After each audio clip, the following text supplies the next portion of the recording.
Welcome back. In part 2 of What If DEKU is blamed for being a traitor? We delve deeper into the aftermath of suspicion and betrayal in the world of My Hero Academia. Let's jump in. Izuku and Endeavor looked at each other and decided to follow the two people who were going deeper into the alley. At one point, the two individuals went through a wall. Izuku and Endeavor were surprised by what they saw, then Yushiro appeared again. Yushiro, what are you waiting for? Follow us. The boy walked through the wall again, and the two followed. After passing through the wall, they saw a large house. Endeavor, how is this place so hidden? Yushiro, our home is protected by a spell. You could never find it on your own. Tamayo, please, come in. They all entered the large house and sat in a big room. Tamayo served some tea, and Endeavor spoke first. Endeavor, so, who are you? Tamayo, before we tell you, I need you to keep an open mind, okay? Endeavor, fine. Just tell us. Tamayo, do you believe in demons? Endeavor, no, those are just old legends. Demons don't exist, they're just. He couldn't finish because Yushiro cut his arm with a knife and showed the hero how it regenerated. Endeavor understood, recalling when Izuku faced a supposed villain and saw similar regeneration. Tamayo, I see you believe me now. And you, young man, you already know demons are real. Izuku, we exist? Tamayo, we are also demons, but we're on your side. We're here to help. Izuku had many questions for Tamayo. Izuku, why are demons appearing now? What do they want with me? Tamayo took a sip of tea and explained. Tamayo, demons have been around for hundreds of years. They stayed hidden because they left no witnesses. Those news reports about disappearances are because of demons. They want you to join them. Izuku, why me? Tamayo, someone has been watching you for a long time. They believe, after all you've been through, you'd accept their offer. During your fight with Akaza, he didn't want to kill you. If he had, you'd be dead. He wanted you to join them, but he failed. Tamayo, what will you do about this? You two are the only ones who know about demons. No one else does. Izuku, I plan to stop them all for the good of society. Tamayo, and you, Endeavor? Endeavor, I'll support Midoriya and keep this secret to avoid alarming society. Tamayo, very well. Yushiro, Tamayo looks beautiful today, and she'll look even more beautiful tomorrow. Tamayo continued talking, telling them more about the upper moons and revealing the demon's weakness. She explained that the upper moons always had a trick up their sleeve in case someone managed to cut off their heads. Endeavor, so, if we don't know exactly where the demons are, how can we defeat them? And how am I supposed to fight them if only those special swords can hurt them? The boy's sword isn't in good condition either. Izuku, that's true. My sword got really damaged during the last fight. Tamayo, don't worry. We'll repair the sword. While it's being fixed, you can stay here and heal, Izuku, then continue your training. Izuku, that sounds good, Miss Tamayo. Tamayo, as for you, Mr. Endeavor, I've prepared a special substance you can apply to your hands so your flames can harm demons. I've also made a poison that slows their regeneration, which will be very useful. To find where the demons are, investigate places with high disappearance rates. Endeavor, I have an idea. Recently, we've had reports of people disappearing in a large residential area in Musetafu. Could that be a clue? Tamayo, it's worth investigating. Mr. Endeavor, please look into that area as much as you can. Endeavor, yes.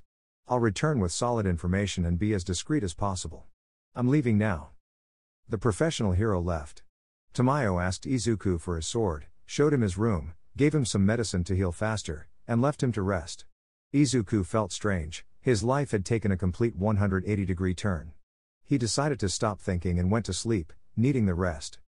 A few days had passed since Izuku and Endeavor's meeting with Ms. Tamayo. The hospital was in chaos after Izuku's escape, everyone was frantically searching for him. Things calmed down when Endeavor announced that Izuku was under his protection. This reassured most people, except the former symbol of peace, who insisted on seeing Izuku. Endeavor curtly replied, he's not your responsibility anymore. Stop interfering in his life. Meanwhile, Izuku recovered quickly, thanks to Tamayo's medicine. Once healed, he resumed his training with a single goal, to master the breath of the sun completely. He was still experiencing side effects from using it. Izuku practiced total concentration breathing, aiming to maintain it all day. According to a book he read, Great demon hunters could keep it up 24 hours a day. It was tough at first, but he improved steadily over the days. Tamayo watched his progress with interest. Tamayo, hello, Izuku. How's your training going? Izuku, good, Ms. Tamayo. Thanks to you, I recovered quickly. Tamayo sensed sadness and worry in Izuku. Tamayo, what's bothering you, Izuku? Izuku, nothing. I'm fine, hee hee. Tamayo looked at him and said simply. Tamayo, let it out, Izuku. These words surprised Izuku. Release all your anger, sadness, and fear. Let go of everything you're holding in your heart. Izuku stood silently for a moment, then began to sob. Tamayo left the room, closing the door behind her. Finally, Izuku let out all the emotions he had been bottling up, crying deeply. Tamayo, you're not alone, Izuku.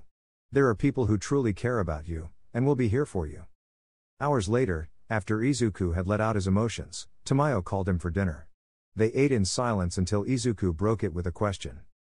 Izuku, what's the meaning of life? Yushiro, there is none. If it had meaning, it would last forever, right? Tamayo, sometimes you have to find a reason to keep going, Izuku. Tell me, is there something that drives you forward? Izuku, I think there is. Tamayo, then always focus on that. When you feel lost, remember what pushes you to keep going. Days turned into weeks. During this time, Izuku trained day and night to gain better control over the breath of the sun. His purpose became clearer, to defeat the demons for the sake of society and his loved one. About a week and a half after their meeting, Endeavor returned with information. Endeavor, hello, Ms. Tamayo. I have news. It seems there might be a demon in a residential area of Musatafu. There have been reports of disappearances for at least the last 30 years. Several investigations were conducted but never identified the culprit. Tamayo, it could be a demon. Mr. Endeavor, Izuku, go investigate, but be very careful. We don't know which upper moon you might face. Izuku and Endeavor, yes. Izuku grabbed his things and prepared to leave with Endeavor, but Yushiro stopped him before they left. Yushiro, hey, don't you dare die. Ms. Tamayo would be really sad if that happened. We'll both be waiting for you, Izuku. Izuku gave Yushiro a big smile and replied, of course, I'll be back soon. Gradually, Izuku began to smile more. Endeavor took him to the residential area, and they waited for a while. Izuku, what are we waiting for, Mr. Endeavor? Endeavor, be patient, kid. I asked another pro hero to help track the enemy. Izuku, but I thought we were handling this as discreetly as possible. Endeavor, relax. I didn't tell them the enemy is a demon. They wouldn't believe me anyway. Remember, we'll keep this as secret as we can, okay? A few minutes later, the hero Endeavor had called arrived. Endeavor, hello, Edgeshot. Good to see you, but why are those two here? Endeavor said the last part with a small twitch, noticing that not only Edgeshot had arrived but also the heroines Mirko and Mount Lady. Edgeshot, sorry, Endeavor. They overheard my conversation and followed me. Mirko, come on, Endeavor, don't be so rude. What a kind way to welcome your colleagues. We came to help. Mount Lady, exactly, we came to support. We were bored patrolling and thought this would be more interesting. Endeavor, fine, you can stay, but I warn you, whatever you see tonight, don't tell anyone. Mirko, ha, there's nothing that can surprise us. Besides, who's this kid with you? Mirko approached Izuku. You're the UA traitor. Why did you bring this trash, Endeavor? He'll just get in the way and might betray us when he gets the chance. Izuku was about to respond, but Endeavor interrupted. Endeavor, Mirko, listen carefully. This kid is no traitor. His innocence has been proven. Watch your mouth. He's the only one who can defeat this villain, so he won't be a hindrance. In fact, you three might be the ones who get in the way. Mirko, TSK, whatever you say, number one, she said mockingly. Endeavor, all right, you three will come with me. Midoriya, you go in the opposite direction. We'll all try to find the enemy. Mount Lady, are you seriously leaving the kid alone? Also, what exactly are we looking for? Endeavor, yes, this way we cover more ground. You'll know what we're looking for when you see it. Now, move out. All, yes. Izuku started moving, covering as much ground as he could. He had a clear idea of how to track the demon. If he wasn't wrong, it should emit the same bloodlust Akaza did that night. Minutes turned into hours, and Izuku was about to give up when he finally sensed a faint bloodlust. He tracked it to a room on the 6th floor with an open window and entered. The room was empty, but Izuku was sure the bloodlust was coming from there. Just as he was about to leave, he was attacked from the ceiling. He barely dodged the blow. Well, Muzan-sama was right. You do move well, kid. A girl with long hair descended from the ceiling, wearing a grand dress from which long ribbons extended, her weapon, Izuku assumed. Excuse my manners. Allow me to introduce myself. I am Daki, the Upper Moon 6, the girl said with a wide, arrogant smile. Izuku had finally found his enemy. A few nights ago. The 6th Upper Moon had just entered the room. She had gone out that night to eat a few people. When she returned home, she saw a man sitting on her couch. Daki, M. Muzan-sama. The girl immediately bowed. Daki, why are you here? Muzan, I'm here to warn you about a new hunter, dear Daki. Daki, but how can that be, master? Demon hunters disappeared years ago. Muzan, you're right, but this one is a hero candidate who knows about us. I need to ask you something, dear Daki. Daki, anything, Muzan-sama. I would do anything for you. Muzan, I want you not to kill this boy if you meet him. I want him on our side, so try to turn him. But if he refuses, you can kill him. Daki, understood, Muzan-sama. I won't fail you. Muzan stood up and hugged the demon. Muzan, Daki, you're beautiful, more than anyone else, and you're strong enough to have killed 8 pillars. You'll grow even stronger and more ruthless. You are a special demon. Present. Endeavor was with the other pro heroes and asked a resident if there was anyone who didn't go out during the day. Resident, yes, there is. His apartment is in the North Zone. He supposedly can't go out in the sun due to a strange illness. Endeavor, damn, that's far. And Midoriya is near that area. Has he found the demon yet? Mirko, so we're looking for someone sick? Endeavor, not exactly. Come on, we need to hurry and get to that area. Izuku was very nervous. Even though his enemy was the 6th Upper Moon, he couldn't let his guard down. Daki just smiled and quickly threw him out of the apartment. Izuku, she's so fast, I couldn't see her. My body is numb. Calm down. Izuku calmed himself. He couldn't lose his composure. If my body hadn't reacted in time, I'd be dead. My limbs are weak because I'm scared. The demon's weapon is that sash, she hit me with it. Daki, so you're still alive, huh? You're tougher than I thought. You have beautiful eyes. I'll take them and eat them. Izuku, no time to hesitate. I'll go all out and attack with the intent to kill. Sun breathing, 6th form. Daki lunged at the freckled boy. Izuku, burning bone sun. Izuku's attack was blocked by the demon's sash. Even though it was cut many times, it kept stretching. Daki, his moves aren't bad after all. He managed to cut my sash several times. Izuku stayed in his attack stance. Daki, you're cute but clumsy. Don't think too highly of yourself. You're like a little rat about to die.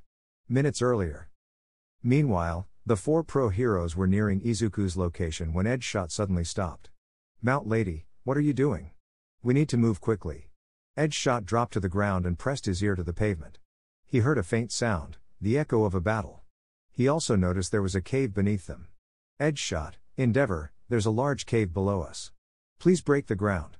The number 1 hero didn't doubt his teammate and smashed the ground with a powerful punch. With Izuku.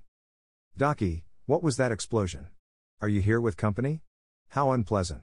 How many of you are there? 4, right? Izuku, I won't tell you anything.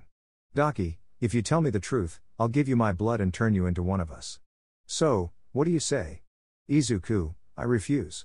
I'll never be one of you, no matter what. Daki, we've just started, and your sword is already chipped. Do you know why? Because you don't know how to use it. You rely on brute force, which causes the blade to chip. Izuku, shut up. But she's right. A sword breaks because of its user. It's my fault. Maybe I really can't accomplish anything. Daki, you're starting to tremble. You're making me nervous. Well, since you rejected our offer, I'll kill you with the next blow. Then Daki launched several attacks with her sash. Izuku, sun breathing, 3rd form, raging crimson mirror. Izuku made multiple slashes, blocking most of the Oni's attacks. This surprised Daki.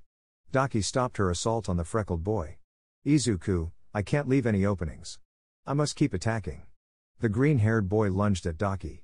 Izuku, sun breathing, first form, blazing waltz. This form has 2 attacks, so if she dodges one, the other will hit. Daki, this is nothing, is this all you've got? Daki struck with her sash, thinking she hit Izuku directly, but it was just an illusion. Izuku, sun breathing, 4th form, rainbow halo. Not all sun breathing forms are offensive, this one is defensive. The better the enemy's eyesight, the more likely they are to be trapped by an afterimage. Izuku had dodged the demon's attack and was now behind her. Izuku, an opening. It's small, but I can do it, sun breathing, 5th form, fire chariot. His sword was about to strike Daki's neck. Daki, you're too slow, you bore me. Daki quickly turned around, using her sash to throw Freckled Boy as far as possible. The opening Izuku saw was gone. Izuku was thrown quite far. When he finally touched the ground, he tried to stand up but couldn't. Izuku, darn it. Is this the price for using so many sun-breathing techniques in such a short time? My muscles are stiff from accumulated fatigue. Get up, you can't die here, you must keep going. In a swift movement, Daki approached Izuku. The Oni was determined to end his life once and for all. Just as her attack was about to hit, the green-haired boy stood up, dodging the attack. Izuku immediately launched himself at Daki without hesitation, who blocked his attacks. Izuku, this sash is as hard as a rock, there are plenty of openings but they disappear in an instant. Izuku decided to increase the strength of his attacks even a little bit more. Izuku, I will win no matter what, I'll use all my strength to protect people. Daki, ha ha, the weak will always be weak no matter how hard they try. A few minutes earlier. Once Endeavor made the hole, all the pro heroes descended and immediately noticed people trapped in what seemed to be a sash. Endeavor, damn it, how do we cut this thing? Then Hero Edgeshot pulled out some swords and made precise cuts to free the trapped people. All the victims were safe as the sash slowly unraveled. Endeavor, let's hurry, we need to reach Midoriya. Everyone, yes. Back with Izuku. The Freckled Boy kept launching as many attacks as he could to try to harm Daki, but it was useless, each of his attacks was perfectly blocked by the Oni. Civilian, hey! Stop making so much noise. That civilian was really in danger, as Daki gave him a death stare. Daki, how annoying. Izuku, no. You must get away, it's very dangerous here. Daki then launched several attacks at great speed in various directions. One attack almost severed Izuku's left arm, and several others hit buildings, some even piercing through structures and killing civilians in their path. Some people ran to safety, while others mourned their losses. Izuku, ugh. Calm down. You can keep going, you still have your arm attached. After launching that attack, Daki believed she had finished off the Freckled Boy, but Izuku stood up and went towards her. Daki, huh? You're still standing, ha, I've had enough of your pathetic existence. The lives of such weak humans have no value. Izuku fell due to the many wounds he had, so Daki took advantage of this and decided to finish him off, but before she could deliver her final blow, someone interrupted. Endeavor, Hellfire Storm. A large tornado of fire surrounded the Oni. Daki, okay, I need to stay calm, his ability doesn't affect me, Why does my body feel such pain? What Daki didn't know was that Endeavor had received a special substance from Tamayo. He only had to combine his power with that substance to harm demons. After the tornado dissipated, it was clear that Daki had suffered severe burns. Burns that didn't heal quickly, taking her a few seconds to fully regenerate. At that moment, Daki felt a lot of hatred towards someone specific, causing her to forget about a green-haired boy. When Daki finally realized it, it was too late. Izuku, sun breathing, 8th form, immense flaming mist. Izuku had finally managed to cut off the demon's head in one stroke. Effort, are you okay, Midoriya? Izuku was pretty tired, using so many sun-breathing stances had left him completely exhausted. Izuku, yeah, I'm okay, just a little hurt, that's all. And the others? Endeavor, I left them behind, I hurried ahead as soon as possible to help you. Izuku, thank you, sir, Mr. Endeavor. Both men couldn't continue their conversation as they heard a scream.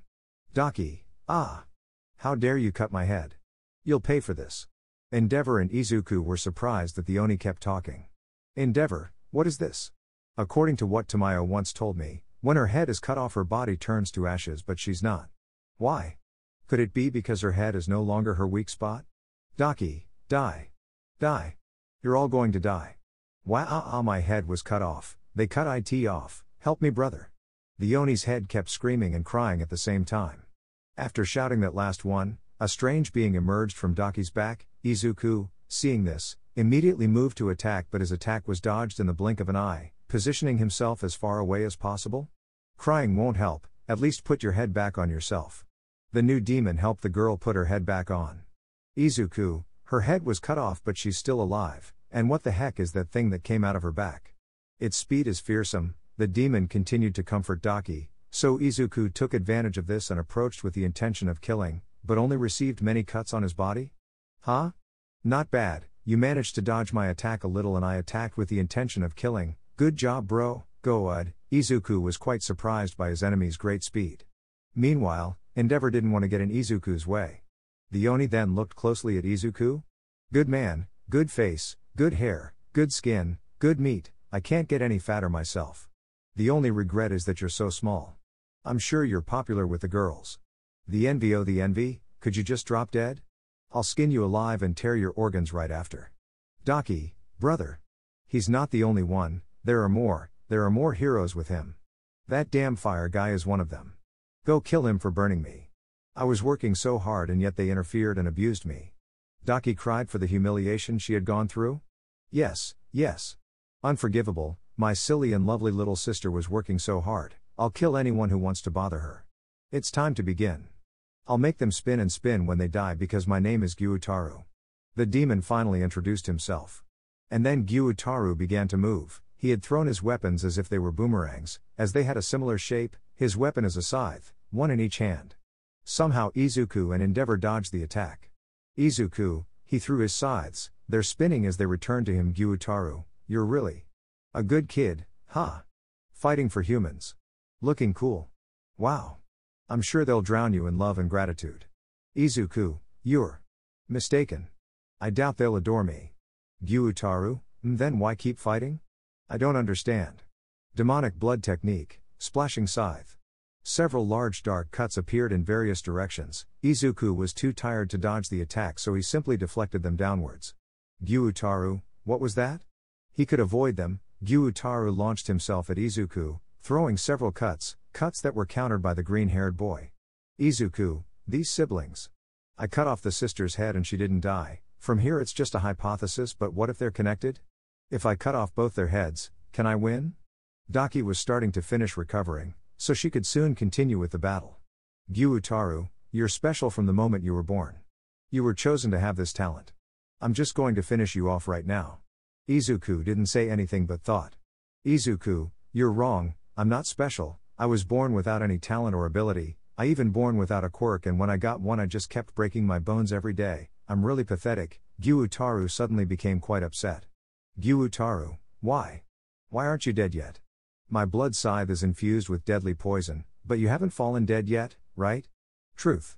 Not even Izuku could understand why the poison wasn't affecting his body, and that's because the boy didn't even know that all this time he had been with Tamayo. She had always given him medicine with each of his meals in order to make him immune to various types of poison. Gyutaru, hey, look at you, you're quite interesting, brat. I'll tear you to shreds. Izuku wouldn't show tiredness, on the contrary, he wanted to show that he was bursting with energy. Izuku, how about we dance a little? I feel really great, I could take on 5 of your kind.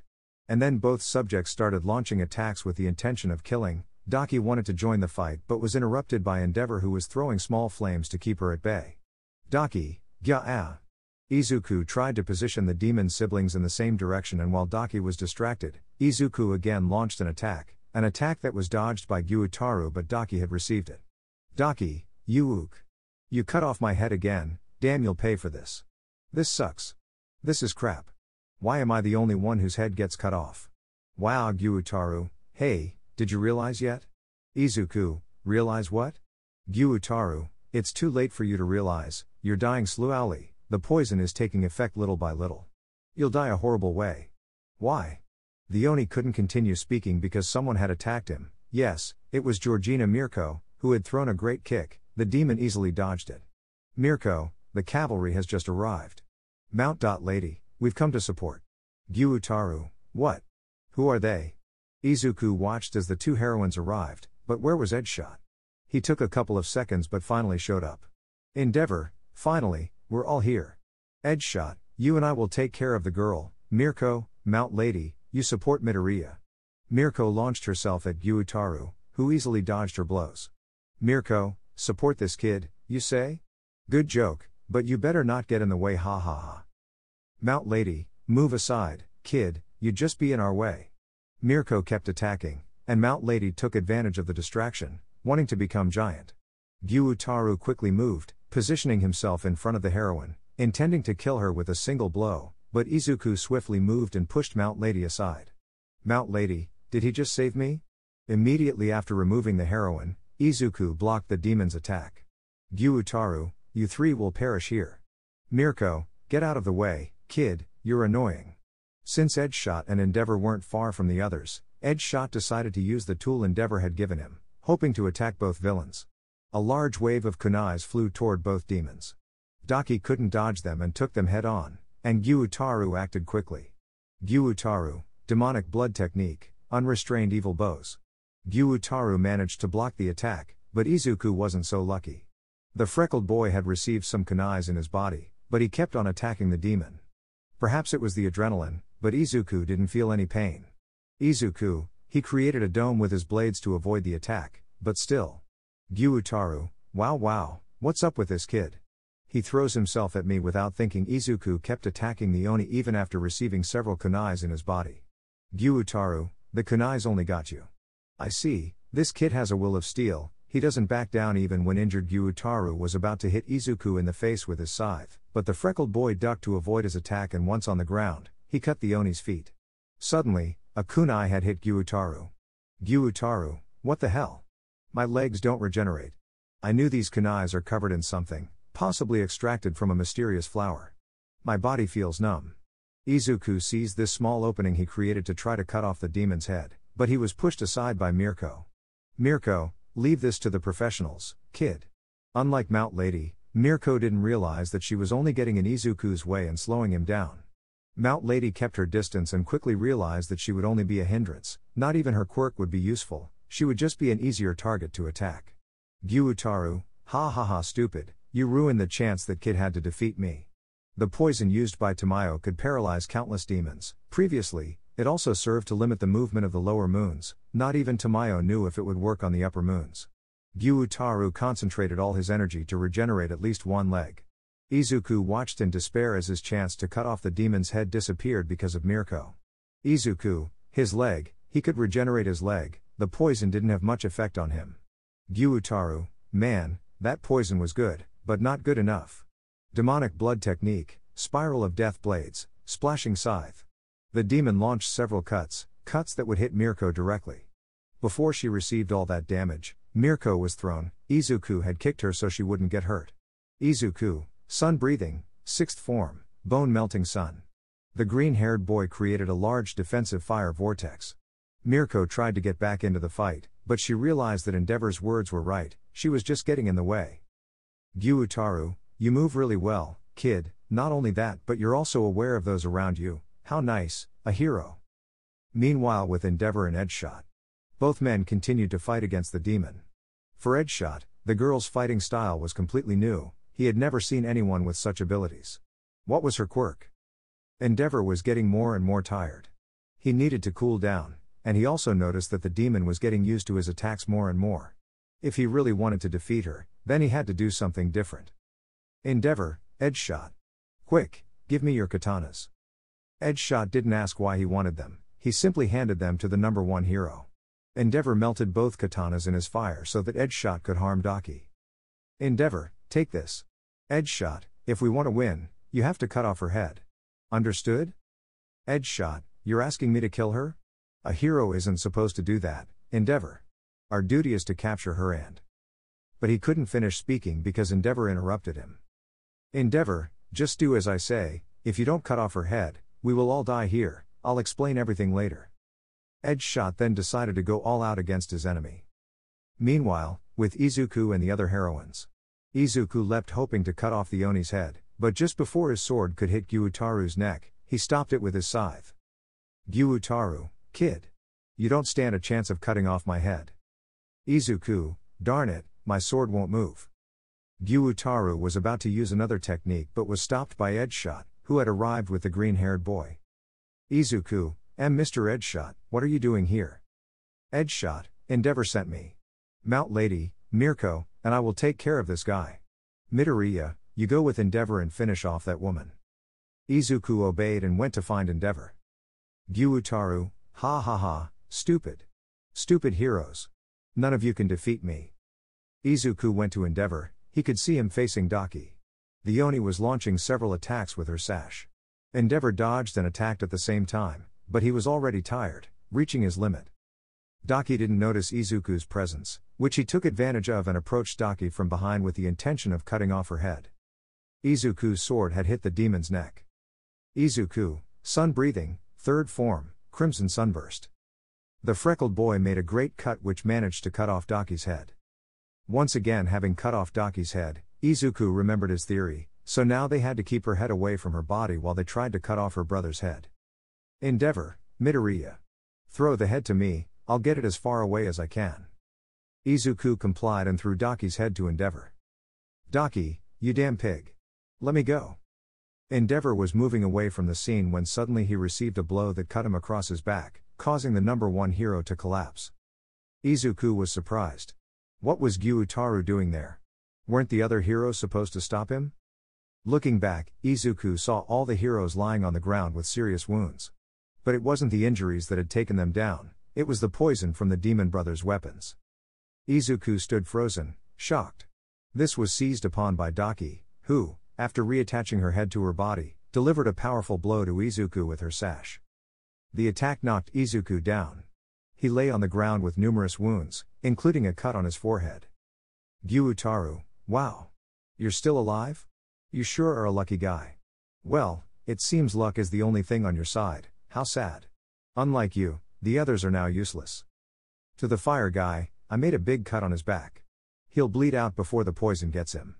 The rabbit heroine will die from the poison, as will the other two heroes. Imagine thinking they could take me down, how stupid. Pathetic, you're all so pathetic. Especially you. Kid.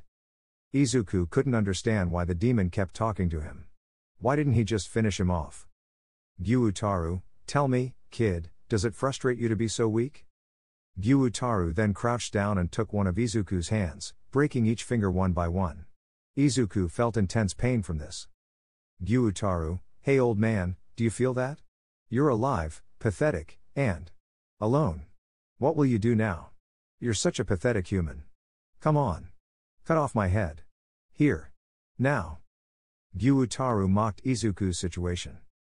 Izuku was panting due to exhaustion. With the hand that had broken fingers, he grabbed something from the ground, trying to be as discreet as possible so the demon wouldn't notice, and it seemed to have worked. All of this was observed by Daki, who only laughed at the green-haired boy's predicament. Gyutaru, yes. Yes. Your mind gave in at the last moment. How pathetic, old man, you're so pathetic. But I don't hate you. Gyutaru then looked closer at Izuku. Gyutaru, look at that nasty wound on your forehead. Was it made by my sister? I like it. I know. How about you become a demon? Yes, if you do, then I'll help you since we'd be friends, right? If you don't, I'll beat you to death. Daki, no. Brother, don't do it. I already offered him to become one of us, and he rejected me. Gyutaru, if you become a demon, you'll be much stronger in the blink of an eye. Say goodbye to your weak and disabled body. Hey. What do you say? Izuku, if I accept, they'll surely come after me, and besides, she would never forgive me. For a moment, Momo's presence appeared in Izuku's mind. Izuku then lifted his head, gazing at the dark sky. Gyutaru, your own weakness sickens you, huh? When people are troubled, they look to the sky, then the tears start flowing. Izuku, I was preparing myself. Then, Izuku delivered a strong headbutt to the demon, which barely had any effect on him. In fact, Izuku ended up a bit more injured. Gyutaru, what a desperate headbutt. It won't work. Daki, brother. What are you doing? Get up now. Gyutaru was surprised, he was staggering. Was it because of the headbutt? Gyutaru, what's this? My body isn't moving properly. The demon ended up on the ground. Somehow, Izuku managed to get up despite being seriously injured. Gyutaru, what the hell? It was just a damn human headbutt. Then, the Oni noticed he had a kunai buried in his leg. Gyutaru, damn it, he must have grabbed it when he was lying on the ground and hit it to stab me at the best moment. Izuku grabbed the Nichiren with both hands, even though one of them had broken fingers, and then he lifted it with great determination. Gyutaru, why doesn't he give up? Even after being left alone, why doesn't he stumble? Why does he desire to beat me? This kid doesn't hesitate. Izuku then took advantage of the demon lying on the ground due to the kunai's poison and swiftly brought down his sword with great speed and force towards Gyutaru's neck. Izuku, ah! Cut it! Cut it! We will win! Daki, brother! This can't be happening. Your head can't be cut off. Daki quickly tried to go help her brother, but she was surprised by Endeavor, who had risen. He held one of Edgeshot's swords, covered it with his fire, and attacked. In a swift motion, Endeavor plunged the sword into Daki's neck. To avoid being decapitated, she made her neck similar to her sash, stretching it quite a bit and being extremely resistant. Endeavor, let's go. Ah! Izuku, darn it. I can't cut off her head. It's too tough. Her body should be weakened by the poison, I lack strength. Ah! Suddenly, Izuku used all the strength he had, and then small green sparks appeared, unnoticed by the freckled boy but not by Gyutaru, who was surprised by this. Izuku, don't give up. Fight to the end. Gyutaru, you little pest. Izuku, gah. Daki, brother. Do something. With all the strength he had, the green-haired boy finally managed to cut off the demon's head, and at the same time, Endeavor with all his might managed to cut off the female demon's head. Both heads flew off. They had finally won, defeating the Upper Moon Six. Izuku found himself in a big forest, wondering how he got there. The last thing he remembered was fighting the sixth top moon. Izuku, right, I was battling the sixth top moon with Endeavor, but why am I here? How did I get to this place? Izuku didn't notice a man with black hair and red streaks behind him until a few seconds later. He turned to see the man, noticing a large flame-shaped mark on his forehead. He also realized the man was wearing demon hunter attire, recalling it from a book he had read. We can finally meet, Izuku Midoriya. Izuku, how do you know my name? ? That's not important. I'll be direct, what's your current goal? Izuku instantly understood the question. Izuku, my current goal is to eliminate demons, all for the sake of society. I see. Perhaps you'll succeed where we failed. Good luck, Izuku Midoriya, we'll meet again. After that, Izuku woke up abruptly, realizing he was bandaged all over his body. He was still on the battlefield, but ambulances had arrived to help the injured. Momo was there too, approaching Izuku and hugging him. Momo, Izuku, please stop all this, I don't want you to die. I want you to come back to UA. I miss you, Izuku. Please forgive me for all the harm I caused you. Izuku remained silent, trying to speak but unable to due to his current state. Without further ado, Izuku fainted again due to his extreme fatigue. Meanwhile, in an unknown location to the man. Akaza, this place is the Infinite Fortress. If I've been summoned here, it means a top moon has been killed. The sound of a biwa caught Akaza's attention. With each note, a top moon was summoned. Suddenly, a voice came from a jar, calling Akaza. Well. Akaza-sama. Sweetheart, you look good. How have you been after 95 years? The speaker was the fifth top moon, Juko. Juko, the mere possibility of your death made my heart skip. It made my heart ache. Hugh. This is quite terrifying. Juko has forgotten how to count during our long absence. Now, the fourth top moon, Hentengu, spoke. Hentengu, we haven't been summoned here for 113 years. An indivisible number. An unlucky number. And an odd number. It's so terrifying. Akaza didn't pay much attention to the two moons. Akaza, Biwa woman, has Muzan-sama arrived? Biwa woman, he hasn't arrived yet. Akaza, then where's the first top moon? There's no way they can be killed. Wait. Aren't you going to show some concern for me? Akaza. After saying that, the man put his hand on Akaza's shoulder. I was very worried about you. After all, you're my precious friends. I wouldn't want anyone here to die. The man approached Akaza, revealing his eyes, which showed upper rank too. Juko, hyo. Doma dono. Doma, hey, long time no see, Juko. The demon greeted his companion while still leaning on Akaza. Doma, is that jar new? It's very nice. The jar you gave me is in my room. I planted the severed head of a girl, I use it as decoration. Juko, it's a pity I can't grow heads, but I like your creativity. Doma, I know, you should command. Akaza interrupted Doma. Akaza, move it. Doma, Akaza, move your arm. And without a moment's delay, Akaza struck Doma's jaw, shattering it. The blow was so strong that it made Doma recoil, who was surprised, and he wasn't the only one, the other moons were just as shocked. But ultimately, the blow only surprised Doma, as he had regenerated his jaw in the blink of an eye. Doma, good hit. You've gotten stronger since the last time we met, Akaza dono. Doma's attitude disgusted Akaza, who looked at him with hatred. Biwa woman, the first top moon was the first to arrive. He has been here all this time. The woman's words surprised Akaza, who searched everywhere for the first top moon, who was facing away in a small room. I'm here. Muzan-sama has arrived. Finally, the first top moon made his presence known. His name is Kokushibu. Upon the first top moon's words, the other moons became alert, searching for Muzan. And a large door opened, revealing a well-dressed man wearing a chemistry outfit. Muzan, Gyutaru is dead, the top moons have diminished. Muzan said this as calmly as possible while working on test tubes. Doma, oh, so it was him. I'm very sorry about that, after all, I was the one who introduced Gyutaru. Doma sounded apologetic about the situation.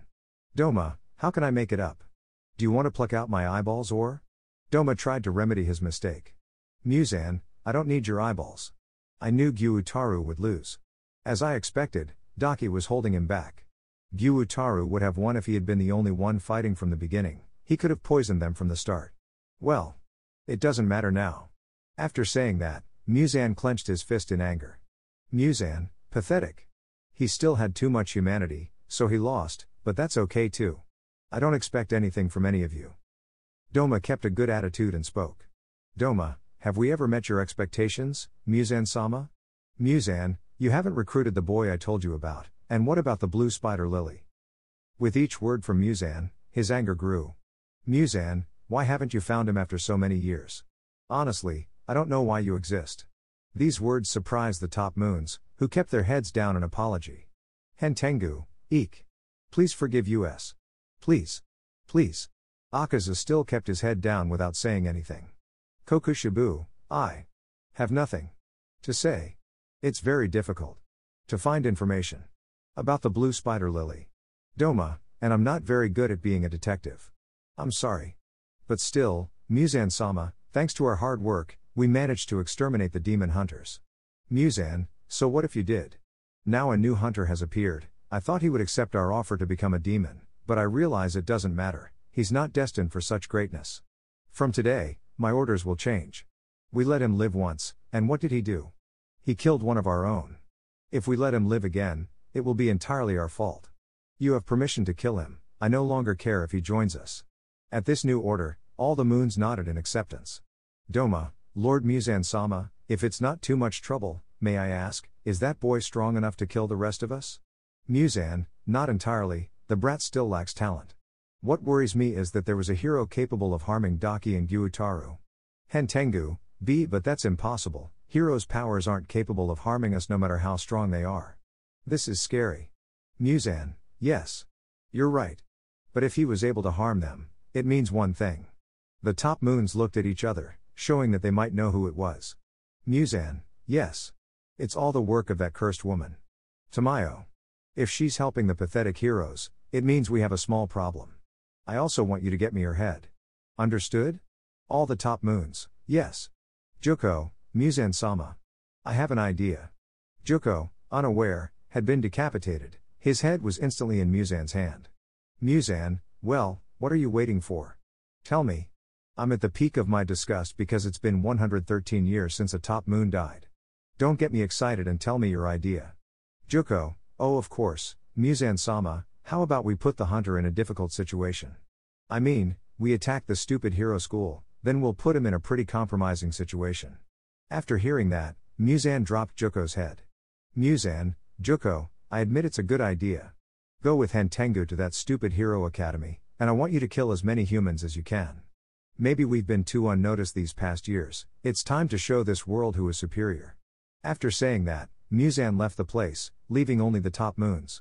Hentengu, eek. Understood, sir. Juko, heavens, Lord Muzan sure knows how to leave us breathless. The Oni put his head back in place. Doma, Juko dono. I would also like to go with you. Have. The second top moon was interrupted as Akaza attacked him from behind. The blow was so strong it shattered half of his head.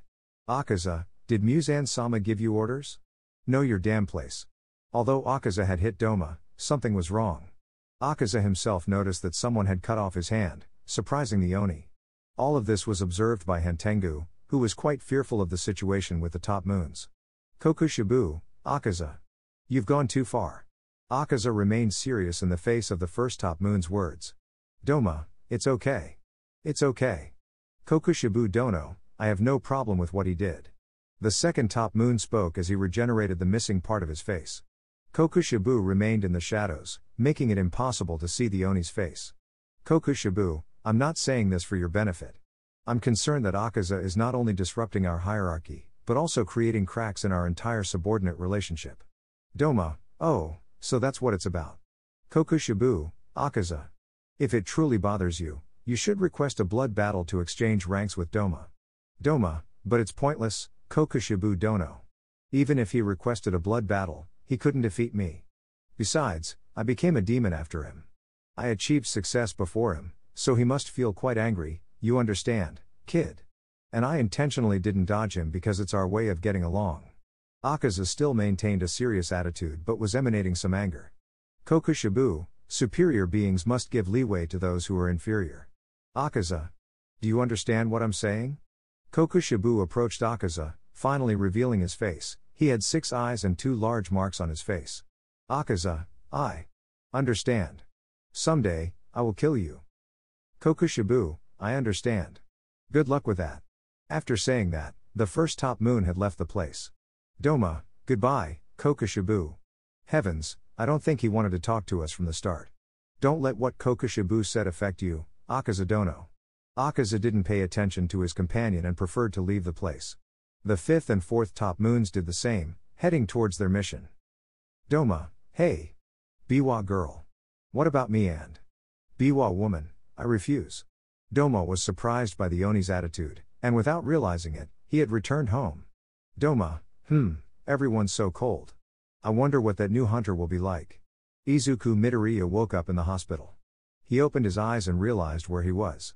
This wasn't new for him, it was his second visit in less than a month. Trying to move, he felt pain all over his body from the exhaustion of his fight with the 6th upper moon. So, he stayed lying down. The room was quiet, except for the sound of a machine monitoring his pulse. In that moment of calm, Izuku remembered what Gyutaru had told him. You're special from the moment you were born. Chosen to have this talent. Back then, Izuku thought he had no talent. Now, after everything, his thoughts hadn't changed. He believed he was still alive because, deep down, Gyutaru was right. It seems like the only thing you have on your side is luck. Izuku muttered, and he's right, but this luck will run out at some point. His thoughts were interrupted by a nurse entering the room. Finally awake, huh? You're the 3rd one to wake up, she said. Izuku asked how long he'd been unconscious. 3 days. The nurse replied. The other 2 heroines are still out, she added. Miss Mirko and Miss Mount Lady, Izuku recalled. He asked about their condition. The nurse assured him they were out of danger, though it was tricky neutralizing the poison in their bodies. Izuku was different, they found antibodies in his system that neutralized the poison. The nurse marveled at how he acquired them, making him practically immune to poison. After their chat, the nurse checked Izuku's condition. Everything seemed fine except for his muscles, fatigued to the point where he couldn't move well for a couple more days. As she left, she mentioned a girl who had come to look after him, claiming to be his girlfriend. Izuku immediately knew who she meant. About 30 minutes later, the door opened again, and Momo entered. She was relieved to see Izuku awake. But his question caught her off guard. Why did you say you were my girlfriend? Have you forgotten? You broke up with me, Izuku said sadly. Momo was about to hug Izuku, but his question stopped her in her tracks.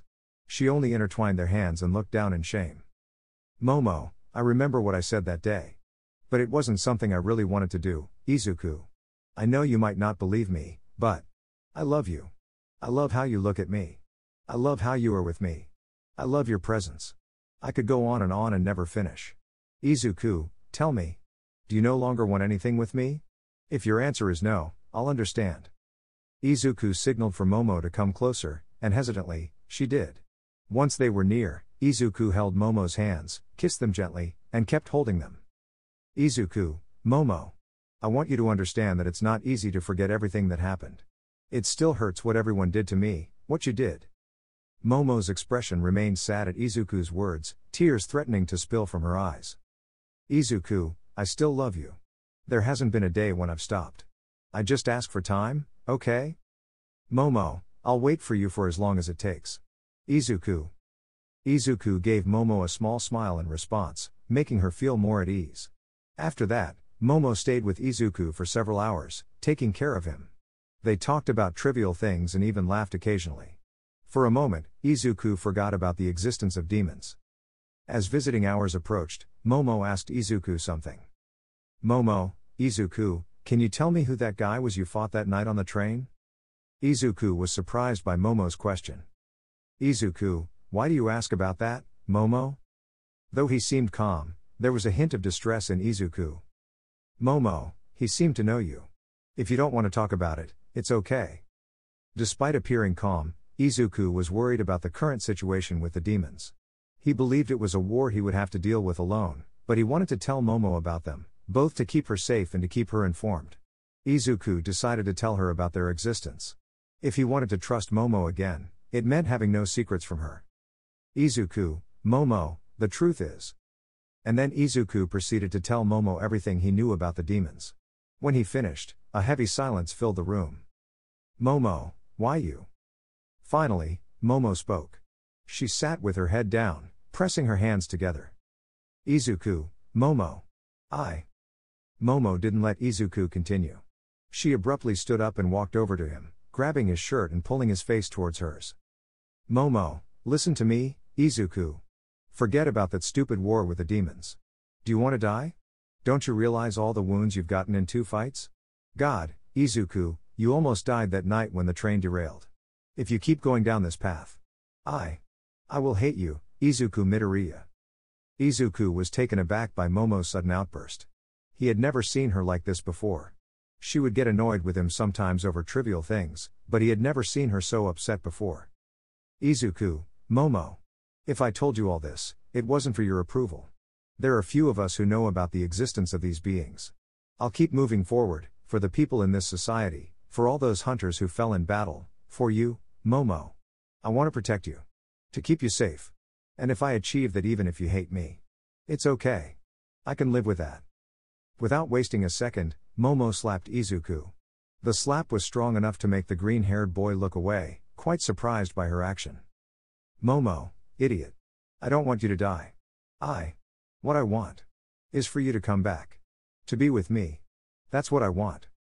After saying that, Momo lowered her gaze, covering her face with both hands in a sign of desperation, and started sobbing. Izuku stood up. He wasn't angry with Momo for slapping him, he believed he deserved it. He approached Momo and hugged her. She tried to push him away, but he applied a bit of force, strengthening the embrace. When Momo was calmer, Izuku spoke. Izuku, Momo. If I told you about this, it's because I want you to see that I hold no grudge against you. It would have been easy for me to hide this from you, but I decided not to. Maybe my actions and decisions are selfish. But I want to protect you, Eri, my mother, everyone. Momo, a world without you makes no sense to me. So, that's why I'll fight for a tomorrow. Still wrapped in Izuku's arms, Momo spoke.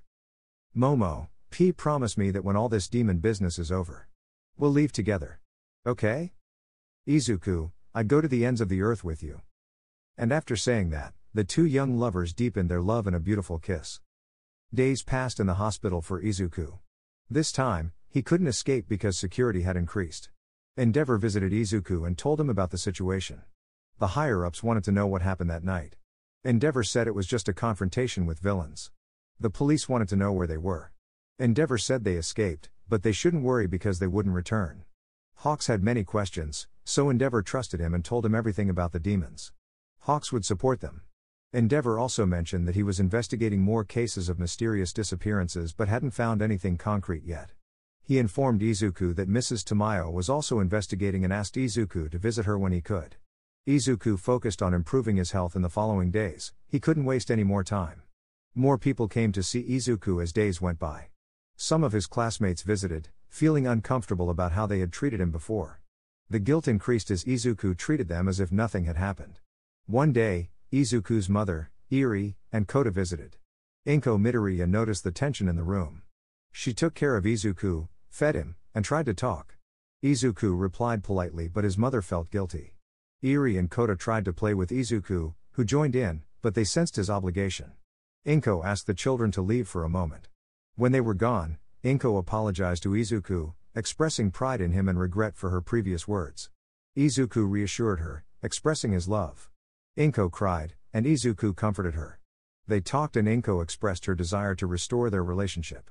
After a while, Inko asked Izuku if Iri and Kota could talk to him privately. Izuku agreed. When they were alone, Iri began to speak. Iri, DEKU, we're sorry for being so rude to you that day. Kota, why yeah. We let our feelings get the best of us, so sorry for everything, DEKU. Izuku let out a small laugh. Izuku, it's okay, let's forget about that sour moment, alright? Both kids nodded in approval. The day went by smoothly. Izuku spent some more time with his mother, Iri, and Kota. After a few hours, Inko, Iri, and Kota left, leaving Izuku to rest. Izuku felt better, though things hadn't returned completely to normal. At least his acquaintances no longer saw him as a traitor.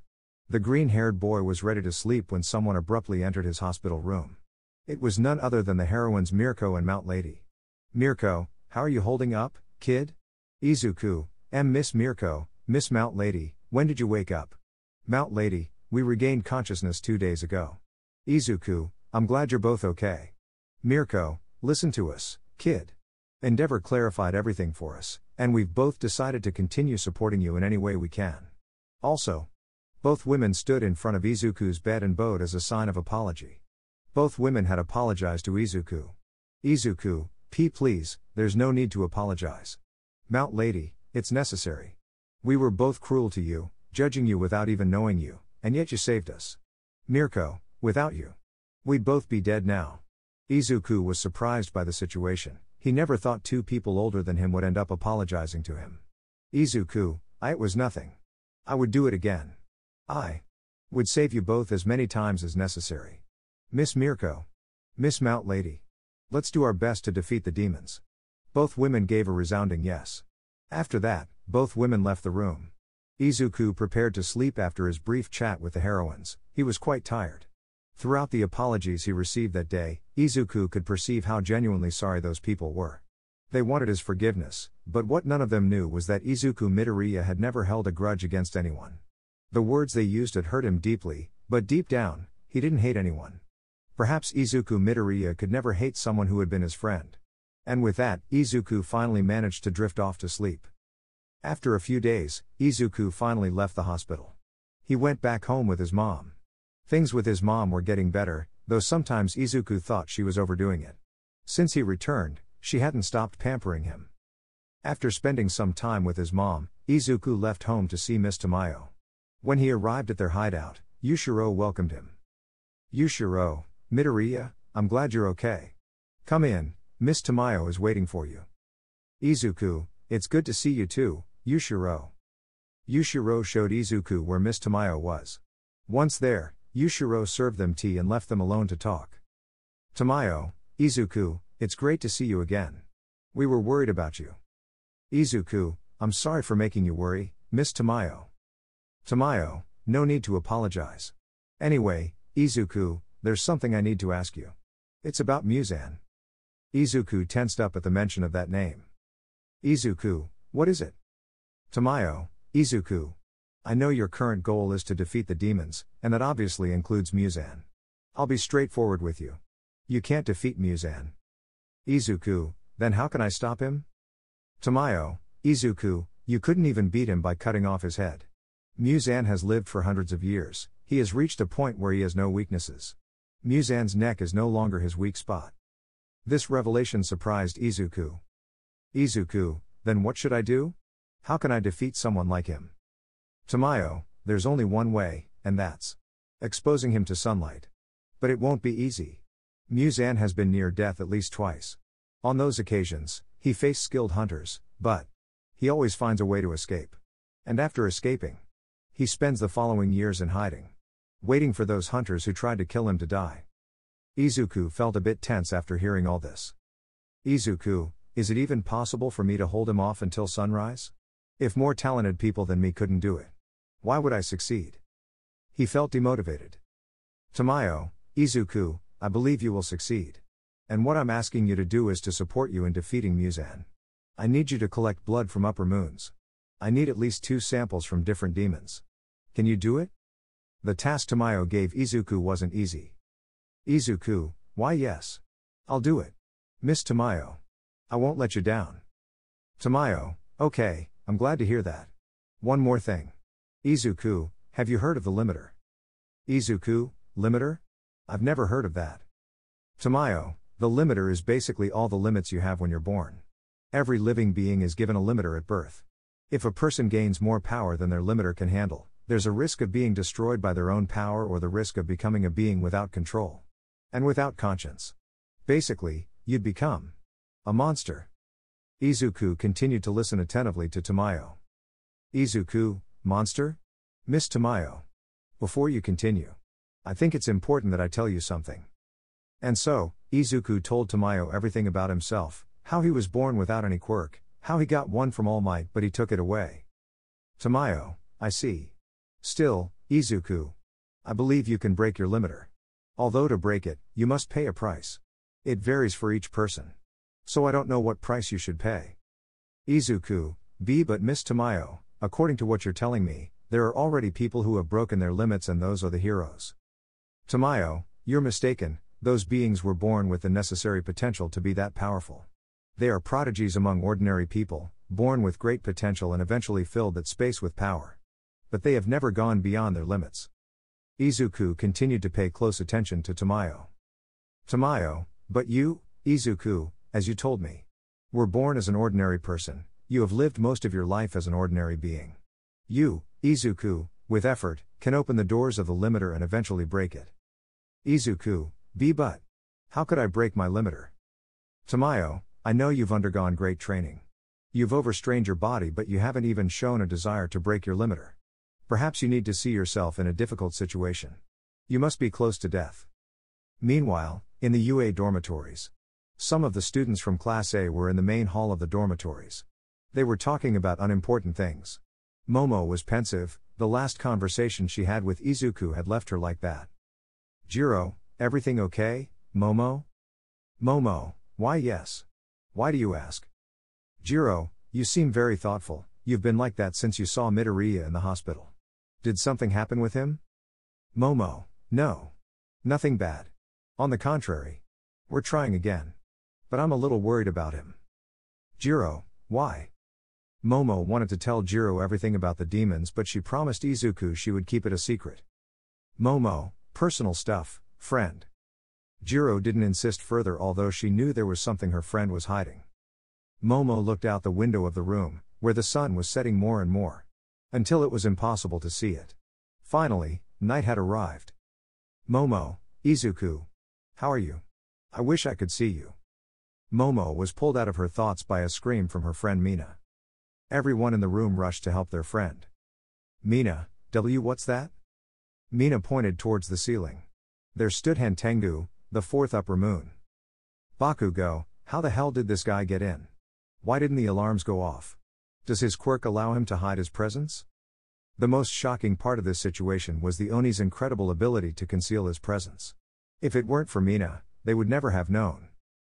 Hentengu's eyes were impossible to see, they were almost always blank. Everyone in the room was quite nervous. Bakugo was the first to move. He generated an explosion towards what he believed was a villain. But Hentengu dodged it effortlessly. Hentengu, eek. Bakugo, so fast. I couldn't stop him. Hentengu, stop it. Don't bother me. Eek. Kirishima then activated his quirk and went towards his enemy. He tried to hit him but had the same result as Bakugo. Hentengu managed to dodge him. But this time, Bakugo attacked immediately. Bakugo generated an explosion strong enough to blow off his enemy's head. Hentengu's head in the air spoke. Hentengu, eek! You managed to detach my head. The students in the room thought they were safe, so they let their guard down. When Hentengu's head touched the ground, a middle-aged man started to form from it. The same happened with the rest of the body. The students of Class A looked on in amazement. Momo, what the heck? Now there are two, and they're younger. Is this guy's quirk? Momo then generated a kind of katana and was ready to attack one of the two guys. But just before she could do it, one of the demons moved what seemed to be a fan towards the students of Class A. This surprised everyone, and unexpectedly, several were expelled due to a great force that appeared before them. The attack didn't send everyone in the room flying, but due to the debris generated, several had minor injuries. They seem entertained. Even though I wiped out several of their own with a single blow. Right, Sekido? Sekido, there's nothing entertaining about it. They just annoy me. Let's finish them off quickly, Karaku. Karaku, alright. Alright. This will be fun. Some debris had fallen on Momo, but she immediately got up, and finally, she managed to see the eyes of both guys. In them were some kanji that set up her rank 4. Momo started to worry about this. Momo, don't tell me this guy is a demon. Momo was trying to understand what was happening. According to what Izuku had told her, demons could only be truly hurt by a Nichiren sword, which is made of a special metal that absorbs sunlight. The other way to hurt them is by exposing them to sunlight, but it would take several hours for that to happen. From the rubble, Todoroki emerged with minor scratches, while Kirishima had also emerged unharmed because he had activated his quirk. They were the only ones from Class A in that place, the others had either been thrown away by the Oni's attack or were in another area of UA. Sekido was the first to attack, raising his staff, causing several lightning bolts to shoot out of the ground and hit the kids. Momo thought, what? What the heck? I'm losing consciousness, as Sekido continued generating electricity. With the little strength she had left, Momo created a gun and fired it at Sekido. He didn't even bother dodging. The shot blew his head off, causing him to stop his technique. As Momo and the others got back up, she quickly aimed at the other Oni, who also didn't bother dodging. But this time, Momo failed to blow Karaku's head off. Karaku, oh, little girl. This is fun. Amazing. The demon said, his head still hanging by a small thread of flesh. Seeing Momo's failure, Kirishima lunged at Karaku. Momo shouted, Kirishima no.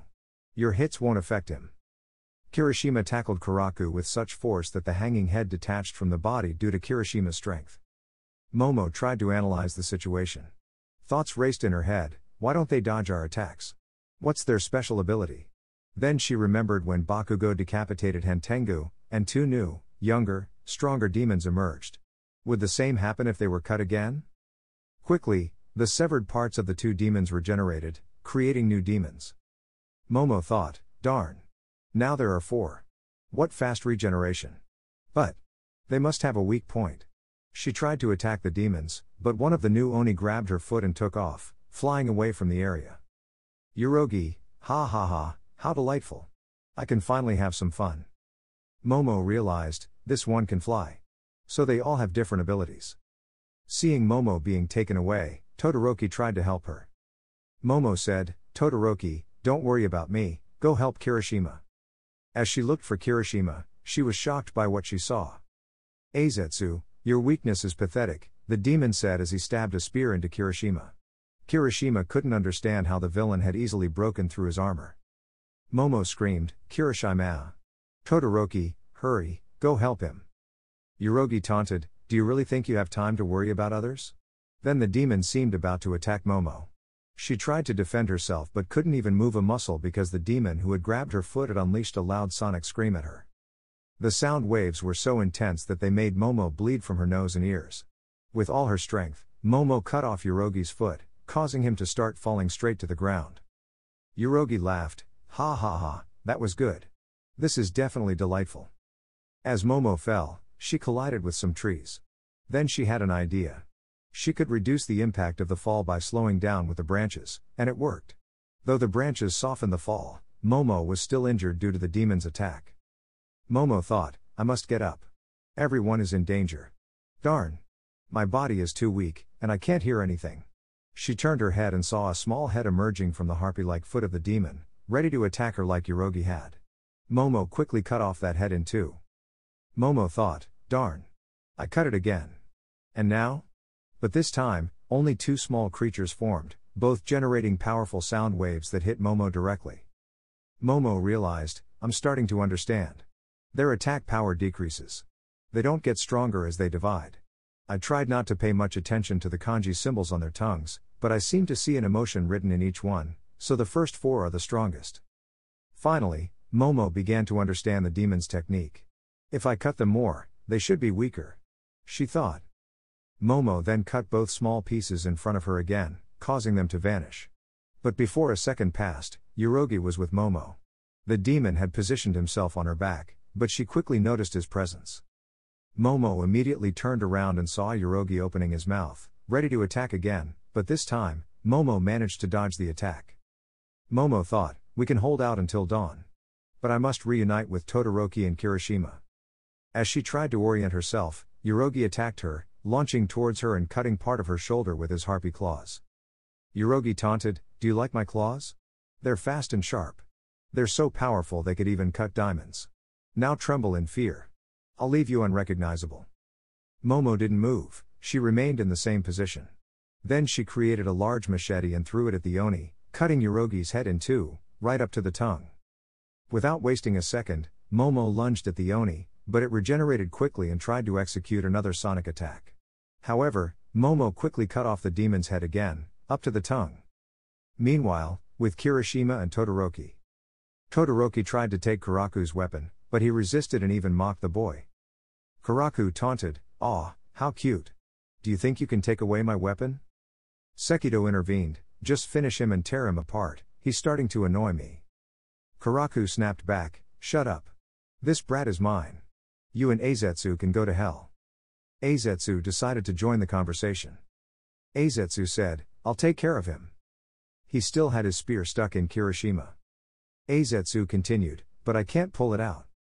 Kirishima declared, "I'm afraid I'm your opponent, buddy."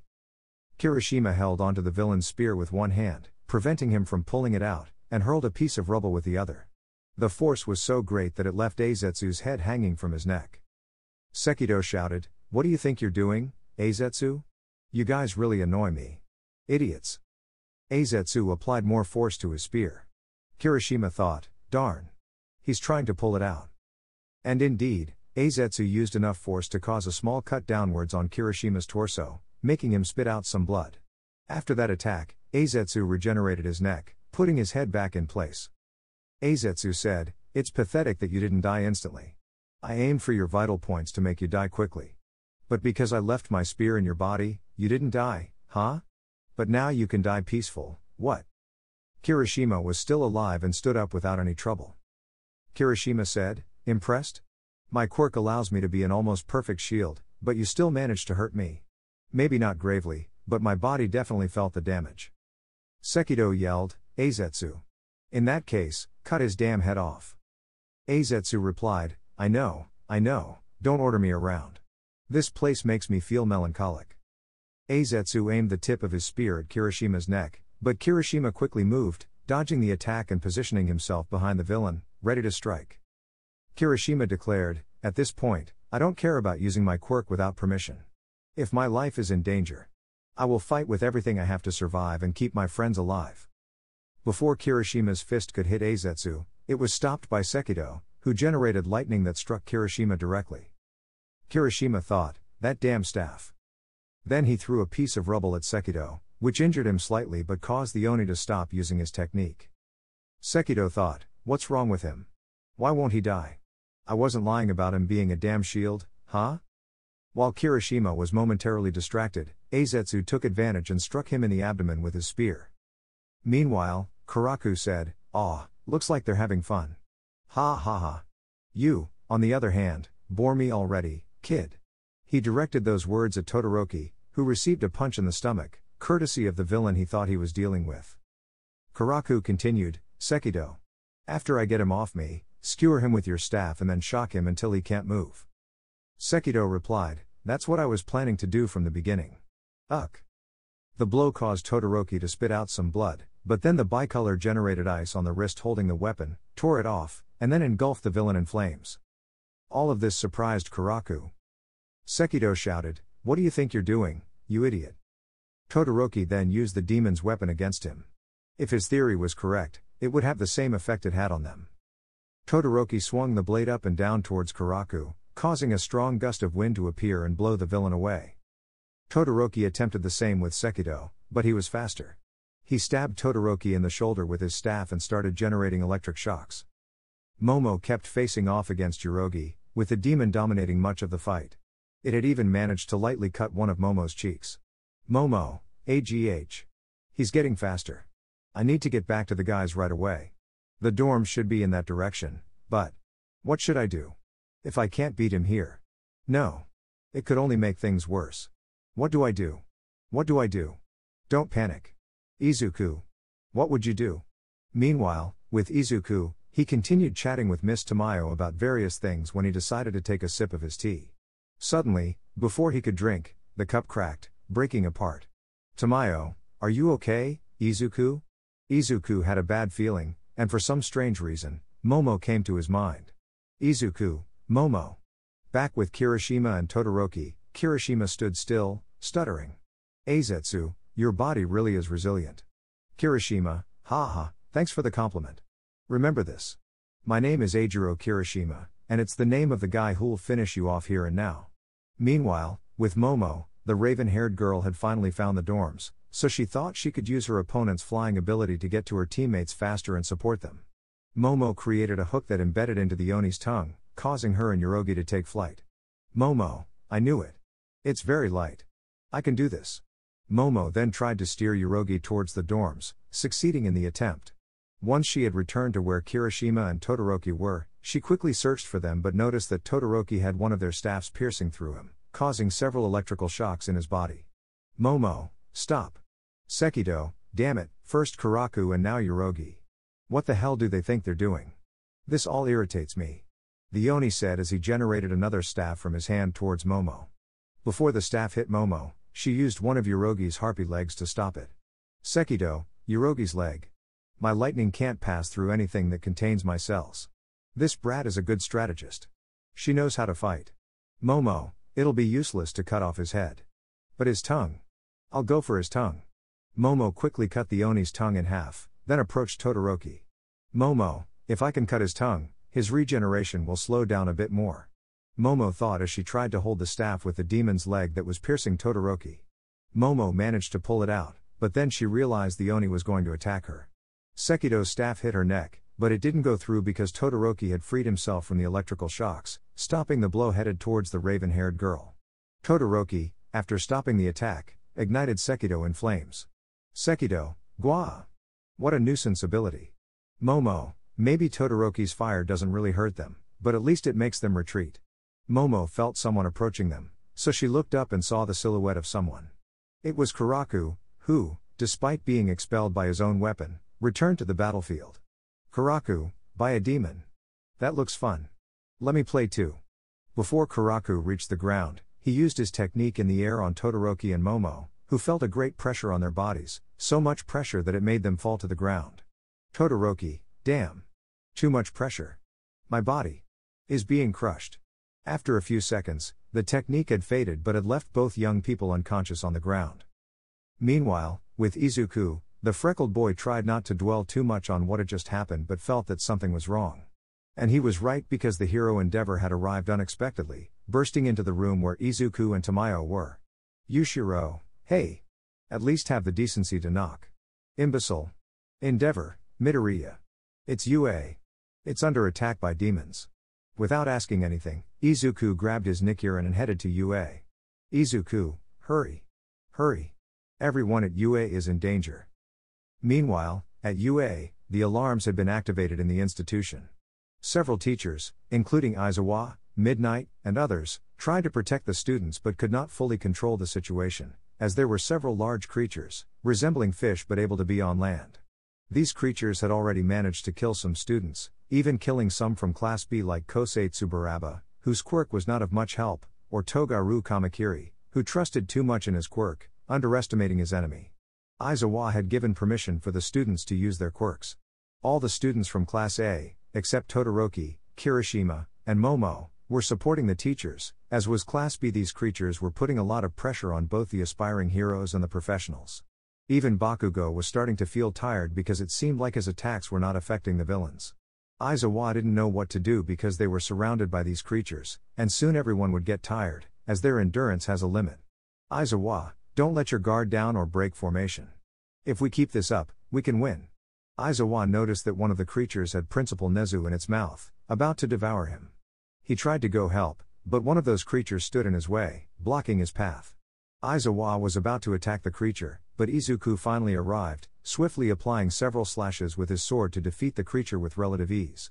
Izuku, sorry for the delay. I'll make sure to take down all of them. Breath of the Sun, 11th form, Solar Dragon Fire Halo. Then Izuku executed one of his forms, maneuvering among all the enemies, dodging their attacks and cutting them multiple times. All his classmates and teachers were impressed by the boy's skill, some even wondered when he became so strong. Aizawa, Midoriya. Director Nezu. Help him. And without hesitation, the boy headed towards where Director Nezu was. Izuku, Breath of the Sun, 7th form, Sunflower Spear. Izuku launched a powerful thrust, saving the director from being devoured by the creature. Once Izuku saved him, the director spoke. Nezu, phew, thank you, young Midoriya. If it weren't for you, it would have devoured me. Izuku, it was nothing. Director Nezu. They couldn't continue their conversation because Jiro called out to Izuku. Jiro, Midori. Yamomo is in danger, she's in the dorms, hurry and go save her. Without wasting another second, Izuku set off towards the dormitories. Izuku, please, you all stay here and tend to your wounds. Izuku said as he headed to the dormitories. Izuku, Momo. Hang in there. I'm coming. After Izuku ran straight to UA, Endeavor followed him. Before leaving Tamayo's residence, she asked him for the same thing she asked Izuku, blood samples from an upper moon. Endeavor, I must hurry. Midoriya should be there by now, but everyone is still in danger. Shoto is in danger. When he finally reached UA, Endeavor saw Professor Vlad King fighting a strange creature. The professor was defending the support students. Endeavor helped Vlad King, easily defeating the creature. Vlad King, thank you, Endeavor. Without you, things would have gotten much worse. Endeavor, it was nothing. Now go with the students and find a safe place. After seeing Vlad King and some students leave, Endeavor felt a strange presence. Endeavor, this presence is similar to those two from that night. The pro-hero was referring to Daki and Gyutaru. The presence grew stronger as Endeavor approached the support dorms. When he arrived, he saw nothing but a jar outside the building. Juko, you sensed me, right? You must be a pro-hero, hyo. Are you looking for something in these dorms? The demon spoke while part of his body emerged from the jar. Juko, hyo. Nice to meet you. I'm Juko. Can you spare a minute before I kill you? Tell me, do you want to be part of my art? Endeavor, art? What do you mean? Juko, let me show you. Juko then summoned a new jar beside him, revealing several mutilated bodies stacked together. Endeavor was horrified and felt anger and hatred toward the demon, as the bodies were support students, killed by the demon. Juko, I present to you Lagani de Forgeron. Notice the calloused hands, a sign they were support students. I placed them intentionally. Endeavor, 5. There are 5 bodies. The pro-hero said, looking down and clenching his fists. Juko, correct. You're right. I used 5 students for this piece. Quite an impressive number. Juko approached his art and stuck his claws into one of the bodies, which let out a scream of despair, showing it was still alive. Seeing this, Endeavor's frustration and anger grew. Juko, so? What do you think of my work? Endeavor, stop it, you piece of crap. Endeavor lunged at the demon, intending to grab his head and burn it with his fire, but Juko dodged easily, constantly moving between jars. Juko, hey! I wasn't done talking. The demon emerged from another jar, farther from Endeavor. Juko, make sure you listen to me until the end. Endeavor, I see, he can move between the jars. Juko, my pride lies in these jars. Endeavor lunged again, this time not only attacking the demon but also breaking the jar he was in. But before he could hit the demon, Juko moved to another jar. Endeavor, he's fast, he moved again. Now he's over there. That jar appeared out of nowhere, how did he summon it? Juko, how dare you break my jars, my art? Uncultured swine. Pigs like you have nothing but muscle for brains, lacking the intelligence to appreciate my art, but that's fine by me. Juko then produced a new jar, holding it in one hand, and out of the jar came a kind of fish, which surprised Endeavor. The fish floated as if they were in water, and Endeavor saw their mouths inflate towards him. Juko, killer fish, 100 needles. The fish shot several needles at the hero. He tried to dodge them, but some still hit him, piercing his face and torso. The fish prepared to attack again, but this time, Endeavor created a large wave of fire, burning the needles to ashes. Juko, hyo, you look funny with all those needles in you. So? Are your limbs numb from the poison yet? It's truly amusing that you'll die in this pathetic place, just for trying to save some worthless lives. Juko was right, Endeavor's movements were becoming more clumsy due to the poison. Juko, you're a pro hero, so I should create something special for someone like you. What kind of piece should I create now? This anxiety gives me chills. Despite the poison in his system, Endeavor charged at Juko again, intending to attack. Endeavor, shut up. The words of someone like you have no value. Juko created a new jar from his left hand, releasing a lot of water that surrounded Endeavor, trapping him in a kind of bubble. Juko, blood demon art, infernal water jar. For a guy who uses fire, dying this way must be pathetic. Hyo. Endeavor tried to break the sphere from the inside but realized it was useless. Endeavor, damn it. I can't break this stupid bubble.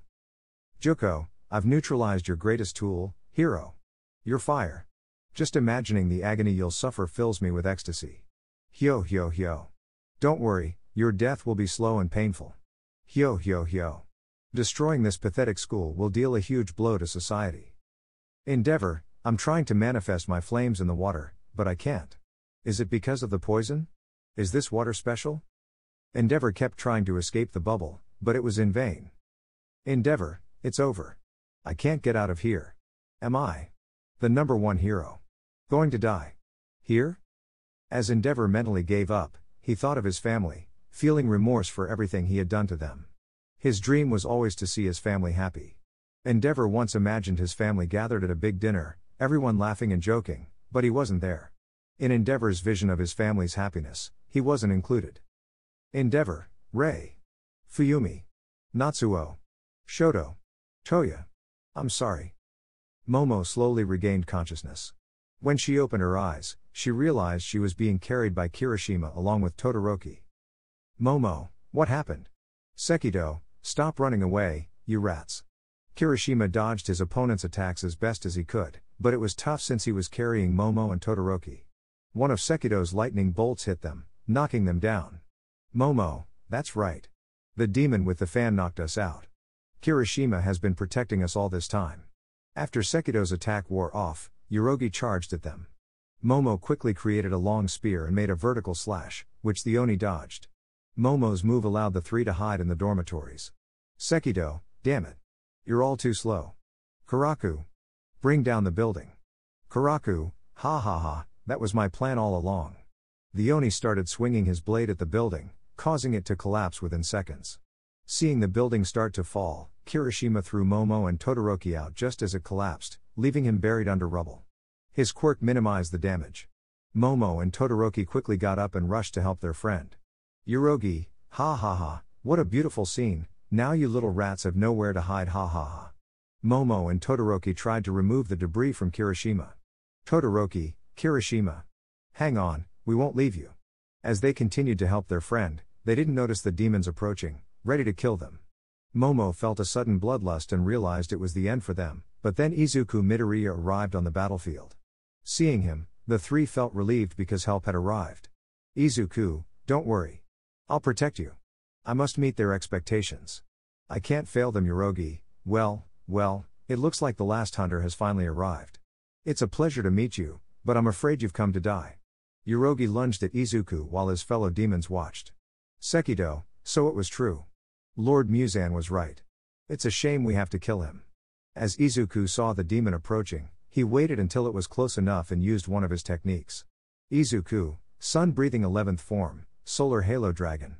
Izuku's technique was powerful enough to strike all the demons, decapitating all 4 in one move. The Onis, injured by Izuku's attack, began to complain. Izuku felt something was wrong. It didn't seem like the proper way to defeat the Oni. His theory grew stronger when he noticed none of the demons were disappearing. They kept trying to regenerate despite their decapitation, though their regeneration was very slow. Yurogi, what the hell was that? I can't regenerate. Sekido, shut up and calm down. We can regenerate, but very slowly. Izuku, even though I cut off all 4 of their heads, they didn't disappear. I can't win like this. Think. What's their real weak point? Izuku tried to analyze the situation. Izuku, when I got here, I briefly sensed 5 demons. I didn't pay much attention because it was only for a second. I need to find the 5th one. It must be the original body. Izuku was about to head into the forest to find the missing Oni, but Todoroki stopped him. Todoroki, I know I have no right to say this. But let us help you, Midoriya. Trust us. Momo and Todoroki had finally freed Kirishima from the rubble, and the 3 wanted to help Izuku.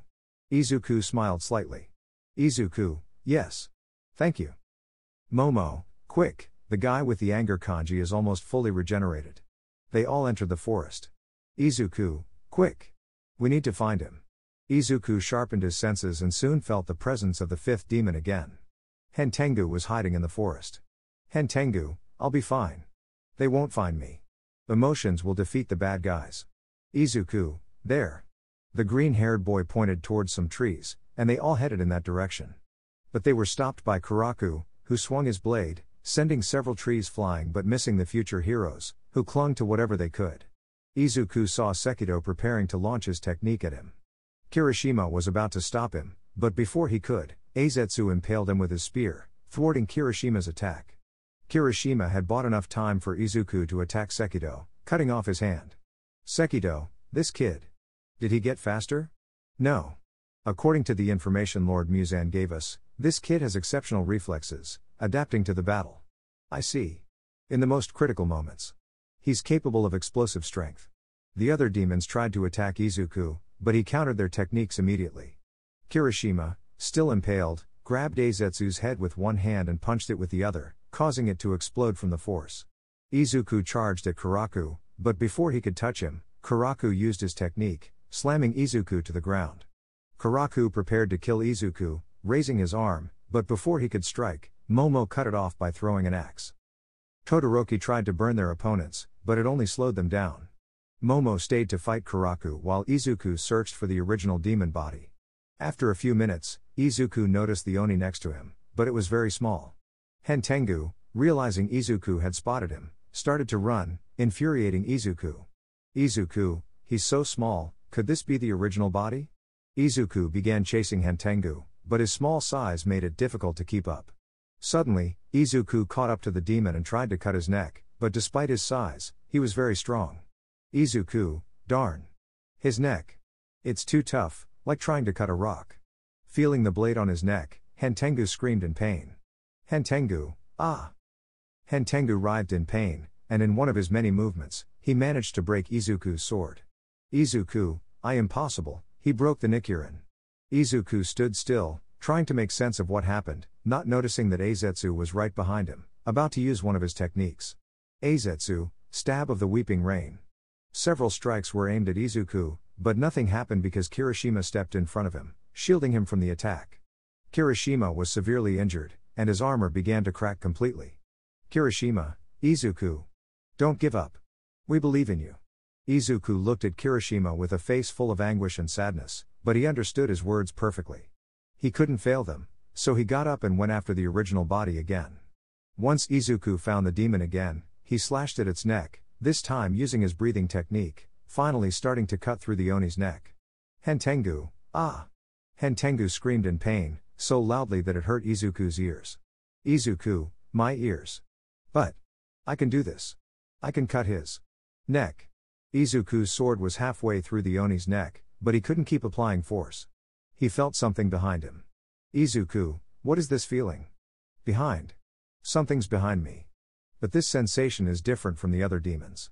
What is it? What do I do? I just need to cut the original body's head. If I do, then.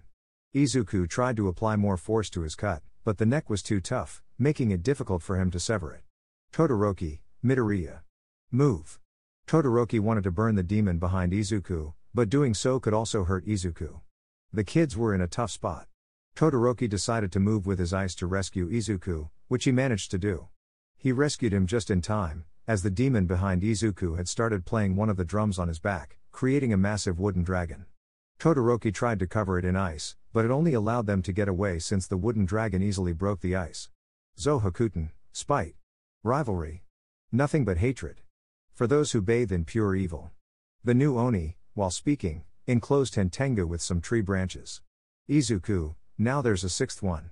This must be a joke, but I don't sense the other four anymore. What happened? Momo watched in shock. Momo, what just happened? How did we get here? That thing was the anger demon. When Izuku reconnected his blade with the small demon's neck, the anger demon raised both hands and went straight to the other demons, as if he absorbed them, all except the small one. After absorbing them, the anger demon's body changed into that thing. What is it supposed to be? It became younger, a child. It must be a combination of all the other demons. Zohakuten played one of the drums on his back, causing the branches to move and cover Hentengu even more. Izuku protested when he saw this. Izuku, damn it.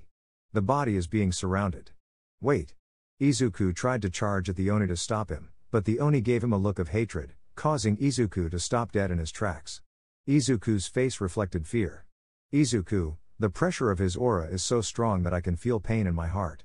Zohakuten, what? You don't like what I'm doing? You, damned. Todoroki stood watching, unable to fully grasp the situation. Todoroki, heavy voice. I'm struggling to stand because my strength is draining from my limbs. When cornered, humans are the only creatures capable of unleashing explosive power. The demon known as Hentengu was cornered countless times. Each time, his strong emotions personified and separated from him through his demon blood technique. This is how he won. The worse the situation, the stronger he became. Izuku, why are we evil? Zohakuten, you're tormenting the weak, aren't you? You scum just want to cut the little weakling enough to fit in your hands. You disgust me. This is simply injustice.